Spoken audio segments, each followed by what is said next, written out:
I finished this tile floor and slate fireplace back in June. This cardboard mantel placeholder has been here since then. The time to replace it with a real mantel has come.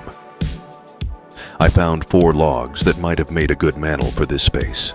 I chainsawed all 4 into rough drafts within the 8-inch by 54-inch space in the slate. It wasn't until I cut up the 4th log that I realized it was the one. This log actually came from a juniper tree here on the property that died a couple years ago.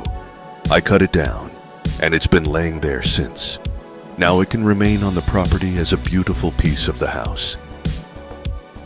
Once the rough shape was formed, I used a draw knife to remove most of the remaining bark, then an angle grinder with a wire wheel to strip away what was left and to clean out dirt and bark from the natural grooves in the wood.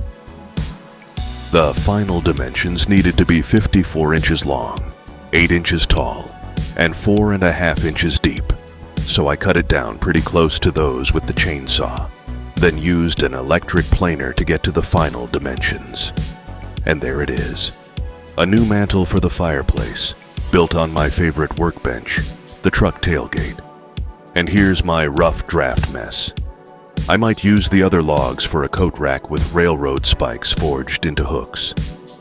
I decided to go with a natural stain, something that would enhance the beauty of the natural grain and make it pop without drastically altering the tone or color of the wood. Once the stain dried, I did 2 coats of matte polyurethane, and once that dried, I pre-drilled and countersunk holes for the mounting screws. I used 6-inch timber lock screws to mount the mantel to the fireplace. Before putting the drywall and slate on, I added 2x4 framing behind where the mantel goes to ensure I had something solid to anchor to.